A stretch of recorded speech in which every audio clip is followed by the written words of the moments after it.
Bienvenidos a un nuevo programa de A Ciencia Cierta. Con la doctora Inés Morén, destacada clínica, médica internista, vamos a hacer algunas reflexiones y comentarios. En este primer bloque queríamos hacer algunas consideraciones sobre lo que en estos momentos angustia mucho a la población, que es la infección estreptocócica diseminada o fulminante que se ha observado en algunos pacientes. Así es, doctora, ha cundido la alarma pareciendo que fuera una epidemia, pero no son epidemias de enfermedad. Esta no es una enfermedad que sea epidémica.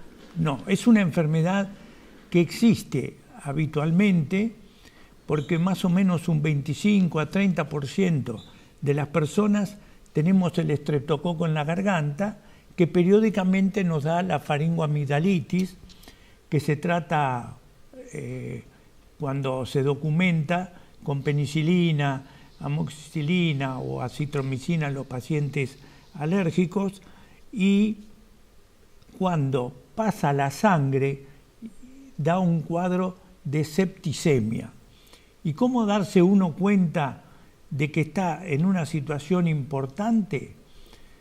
Es tener presente que cuando uno tiene fiebre alta o fiebre elevada, que no baja con antitérmicos y está acompañado con cuadros de malestar general, eso puede ser una septicemia, una infección por estreptococo o por otro germen diseminada y que necesita ir a un centro médico para que reciba el tratamiento con antibióticos habitualmente en forma endovenosa inmediatamente.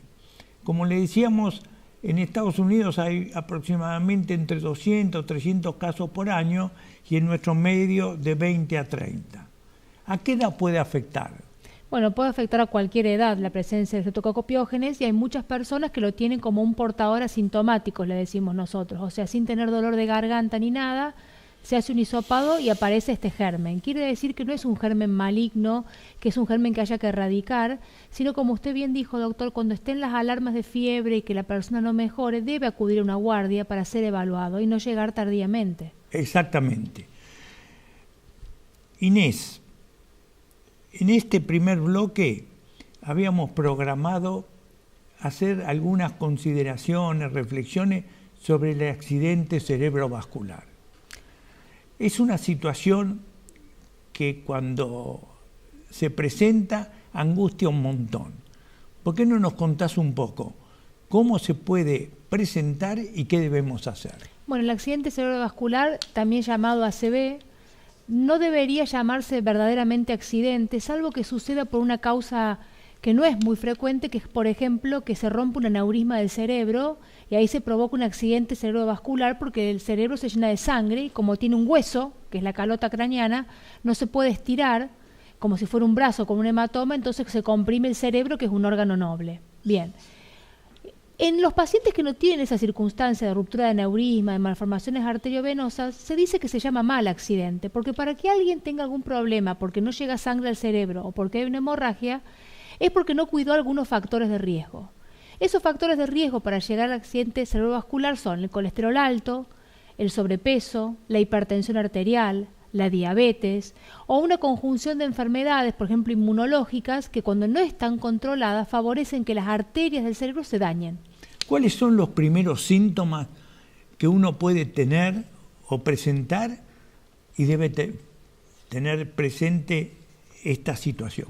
Bueno, uno de los más comunes es debilidad, o sea, por ejemplo, no debilidad de todo el cuerpo, porque el cerebro tiene 2 hemisferios, pero que la persona relate que tiene debilidad en una mano, en la otra, en una mano y en una pierna, que siente hormigueos en la mitad del cuerpo o en un brazo o en una pierna, que duran segundos, minutos, que siente que quiere decir una palabra y no la puede decir, sabe lo que quiere decir pero no la puede nombrar, que de golpe no se dé cuenta dónde está, olvida dónde iba, se llama una amnesia global transitoria, que la persona de golpe se caiga porque pierde la fuerza de la mitad del cuerpo o de una pierna, son todas pequeñas alertas neurológicas, incluso la aparición de que deje de ver de un ojo, que tenga una ceguera fugaz, son todas pequeñas alertas que deben llevar a la consulta a la guardia y no esperar pasar un día o dos, ni siquiera más de una hora, porque se dice que en el accidente cerebrovascular la primera hora es la hora de oro para hacer el diagnóstico. Sí, lo que hay que tener presente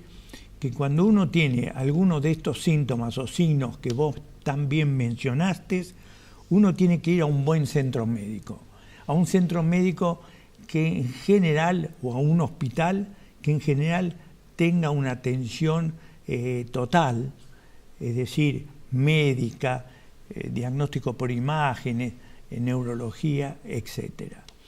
En general, ¿qué es lo que habitualmente se hace cuando el paciente presenta este cuadro y va al centro médico? Bueno, cuando llega un paciente así, lo primero que le preguntamos a los médicos es si tiene algún antecedente, si tiene presión alta, si tomó la medicación, si tiene presión alta, si es diabético, si tiene colesterol controlado, le tomamos la presión, los signos vitales, y cuando establecemos que el cuadro clínico que tiene, por ejemplo, no es una contractura, por eso tiene menos fuerza del brazo, sino que puede ser una ACV, le prescribimos una tomografía computada del cerebro.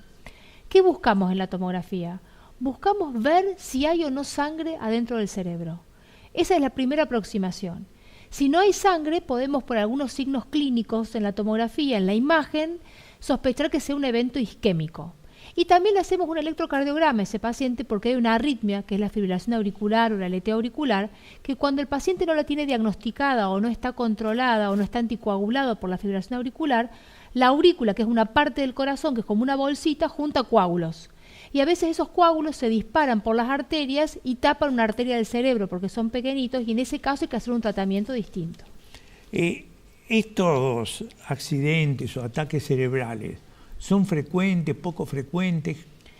La mortalidad cardiovascular, incluida la del cerebro, es muy frecuente en las personas con factores de riesgo no controlados, mayores de 50 años, y lo peor de todo es que generan una gran disabilidad, digamos, la persona queda discapacitada, aunque sea levemente, y cambia el patrón de vida de esa persona y de la familia que lo rodea si no es adecuadamente tratado. Muy bien. ¿Hay alguna medicación que los pacientes que tuvieron accidente cerebrovascular posteriormente deben tener presentes, tomar? Sí, los pacientes que tienen un diagnóstico de accidente cerebrovascular de una causa que no fue tratada o maltratada, debe tratarse la causa de base: diabetes, hipertensión, colesterol elevado. Las personas que tienen la arritmia, se puede optar, según el caso, por hacer una reversión de la arritmia o anticoagular al paciente para que no siga formando coágulos.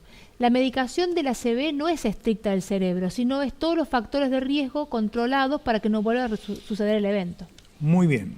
Creo, Inés, que con estas reflexiones, con estos comentarios, surge que cuando uno tiene alguno de estos síntomas o signos que tú has mencionado, lo importante es una atención médica integral y rápida, porque es mucho lo que se puede hacer para controlar lo que pasó y después también recomendar medicaciones o tratamientos que puedan evitar la recaída. Hay una situación bastante frecuente y preocupante para algunos pacientes, que es el herpes zóster o culebrilla. Lo que tenemos que tener presente es que hay un virus, que es el virus de la varicela, y todos, en general, después de los 40 años, se dice que ya tuvieron alguna vez varicela, y entonces cuando bajan las defensas con la edad, habitualmente después de los 60 años, es muchas veces cuando se reactiva este virus y no da varicela, da una culebrilla o herpes zóster. ¿Cómo se manifiesta? Bueno, básicamente la persona relata que tiene un dolor y no se ve nada. Hay un dolor en el territorio de un nervio, por ejemplo, de las costillas, o de un nervio abdominal, o en el territorio de alguna rama del trigémino, que es un nervio de 3 ramas de la cara, la rama oftálmica, maxilar superior o maxilar inferior. Primero quema, duele como que quema, la persona no ve nada, y a los 4 o 5 días aparece una pequeña vesícula, que es como una ampollita con un agua clara, después se pone turbia. Eso empieza a picar, a doler, a molestar, y esa es la aparición del ramillete, del zóster, digamos, en el territorio nervioso. Sí, Lo que tenemos que tener presente es que cuando uno tiene estos síntomas o signos, es bueno ir al médico porque hay un tratamiento antiviral con el valaciclovir fundamentalmente, o el aciclovir, que se da durante 7 días. ¿Qué hace esta medicación?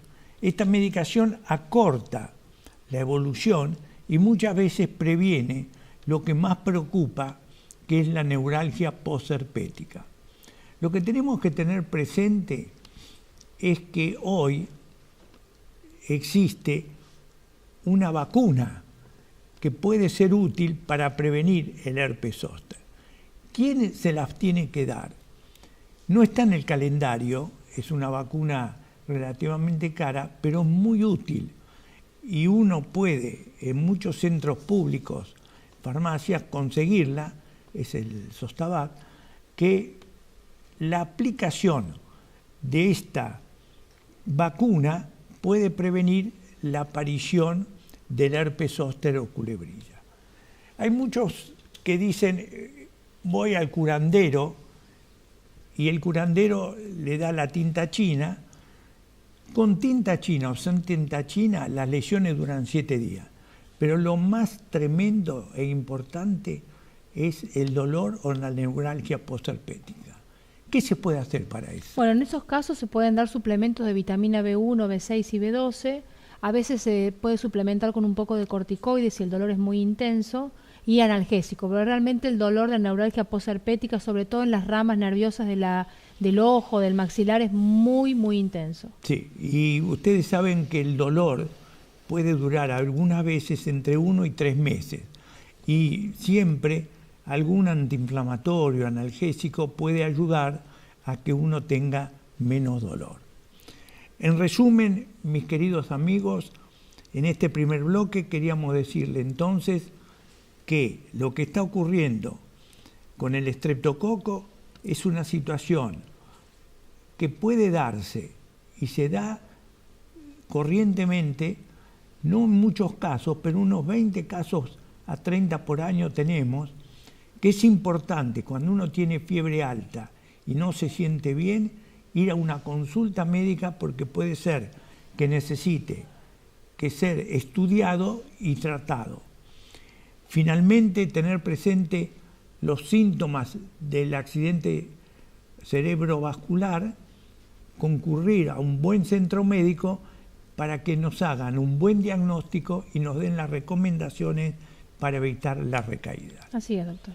Muy bien, vamos a tener el privilegio de escucharlo al doctor Miguel Equisián, destacado psiquiatra, que nos va a hacer algunas consideraciones, reflexiones sobre el trastorno bipolar.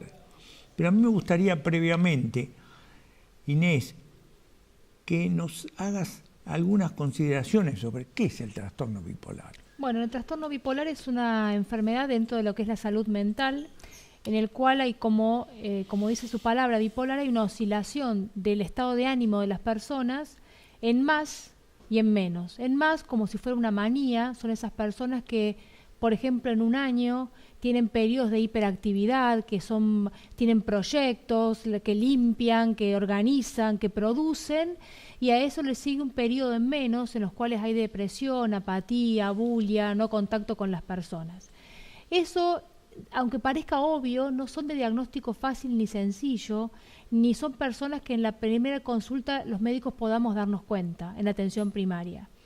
Y más común que ese tipo de personas está el estado bipolar 2, en el cual la persona tiene un periodo que parece normal, de actividad normal, que trabaja, que puede desarrollar sus actividades, y lo sigue un periodo en menos, de depresión, de introspección, de apatía, de abulia, de anedonia, de no gozar, y pareciera que esa persona es una persona con depresión en realidad, pero eso no hace bien el diagnóstico. Comete el error de tratar como depresión a un paciente bipolar, y a veces la medicación puede hacer lo que nosotros decimos switcheo.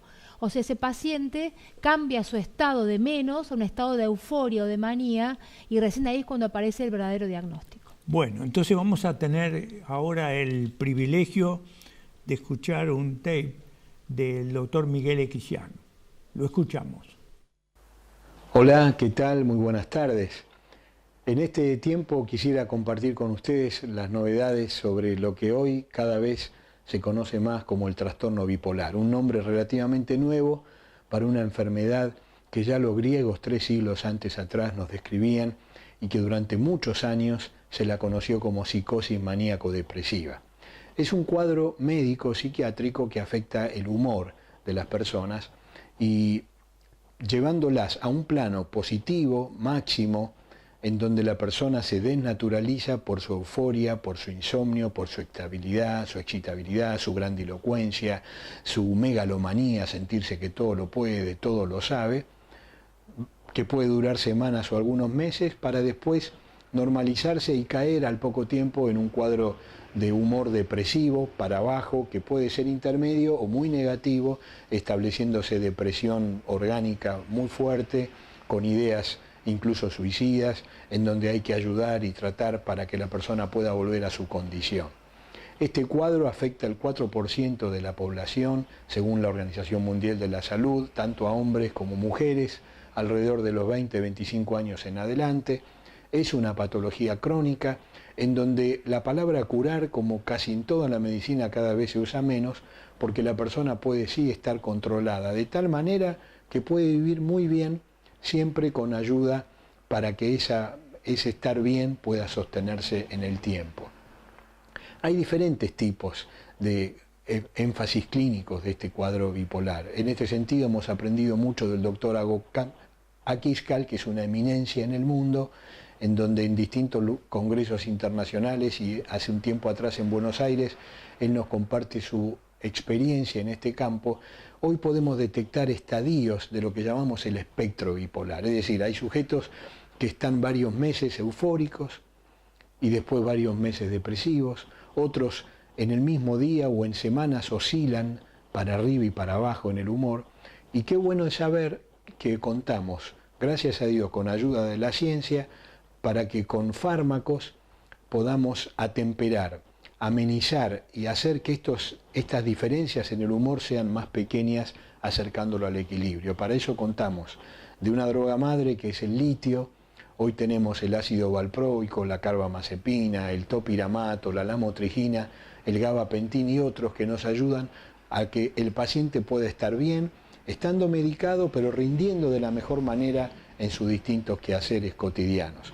Esta enfermedad cada vez se la conoce más porque ha habido artistas, políticos y personas que la van reconociendo y de alguna manera colaboran a hacerlo más natural, porque la persona que tiene este cuadro es una persona como cualquiera y puede recibir ayuda, y no solamente eso, sino que puede encontrarle también un sentido a la vida ordenando esta patología que altera seriamente su conducta si no se la trata a tiempo. En este sentido, con respecto al tratamiento, tenemos que pensar en los 3 aspectos que conforman al ser humano. Somos una triple unidad donde tenemos un espíritu, una mente, un cuerpo en situación. Y en esto de la situación es tremendamente importante trabajar con la familia, relacionándose con la familia, la esposa, el padre, la madre, el hijo muchas veces. Y por eso trabajamos en conjunto, porque nos ayudan a que la persona aprenda a predecir y poder tratarse a tiempo. Uno de los errores más grandes es suspender la medicación sin la consulta médica, y esto hace que se pierda este equilibrio que nosotros podemos lograr para que su cerebro, su mente y la manera de conducirse esté equilibrada y armónica. Podemos trabajar desde lo espiritual, porque es fundamental. ¿Cuál es el sentido de la vida? ¿Cuál es el propósito del por qué vivimos? Qué hermoso es saber que Dios nos ha puesto con un sentido en esta vida, y nosotros viviendo ese sentido podemos ser útiles a nosotros mismos y a los demás. Y dando y recibir, esa es una de las cosas más lindas que nos puede pasar en la vida. Hay que trabajar mucho este concepto espiritual. También la psicoeducación a nivel mental, aprender a conocer nuestra mente. Sí, yendo al pasado, pero para poder ordenarlo, no porque tenga en el pasado la solución, sino ordenándolo y mirando para adelante para buscar mejores conductas y mejores equilibrios con los seres que uno se relaciona. Y a nivel corporal, qué positivo es cuidar el cuerpo, tenerlo en un ritmo, evitar el sedentarismo y darle un sentido también para que en esa armonía espíritu, mente y cuerpo podamos acompañar este equilibrio que no lo podemos tener naturalmente porque tenemos esta enfermedad, que es de causa orgánica, que puede inicialmente estar precedida por un evento psicológico disparador, pero una vez que se instala, se activa ese regulador biológico y empieza a fallar y lo tenemos que ayudar de distintas fuentes. Así que hoy tenemos muy buenas noticias para compartir y le animamos a que no se quede encerrado con su cuadro, que busque ayuda porque hay distintos recursos para que pueda vivir mejor. Gracias. Creo, Inés, que Miguel estuvo muy claro. Y lo que a mí me impacta mucho de estos cuadros es el pasaje de la euforia a la depresión. Entonces, uno muchas veces está muy eufórico, hace un montón de cosas y realmente uno como observador lo disfruta, pero también hay que saber que cuando esto es desmedido, es muy probable que sea un trastorno bipolar y que necesite sí o sí una consulta psiquiátrica. Qué importante el correcto diagnóstico, doctor, ¿no? Estar seguros que el diagnóstico es de trastorno bipolar y no otra cosa. Sí, y como decía Miguel, hay que trabajar con el paciente, con la familia y también conversar sobre otros aspectos personales, espirituales, etcétera, que pueden ayudar a que realmente uno se sienta mejor. Nosotros tenemos como costumbre en este segundo bloque hacer algunas referencias y algunas consideraciones sobre algunos hospitales y hacer referencia a las personas que llevan el nombre del hospital. Respecto al Hospital Durand, ¿qué nos podés decir? Bueno, el Hospital Carlos Durand es un hospital que fue donado por Carlos Durand, médico obstetra igual que su padre. Fue una personalidad influyente, una persona que se recluyó en su casa en Buenos Aires, con algún trastorno de la personalidad seguramente, maltrataba a todo el mundo, hasta el extremo que su esposa se fue del país, y él la desheredó porque se fue del país. Y con todo ese dinero que había acumulado, decidió donarlo para crear un hospital que sea exclusivo de hombres, y que es en el solar donde está ahora el Hospital Durand, que ya es un hospital polivalente, un hospital de agudos, pero en su momento fue diseñado como un hospital exclusivo de hombres. Sí, lo que es muy interesante, lo que hemos tenido oportunidad de trabajar en el Hospital Durand, que realmente es un muy buen hospital, y es un hospital polivalente, y la gente se atiende muy bien. Doctor, un agradecimiento a APTRA, que por segundo año consecutivo nos ha nominado al Martín Fierro de Cable. Estamos muy contentos y muy orgullosos. Muchas gracias. Gracias.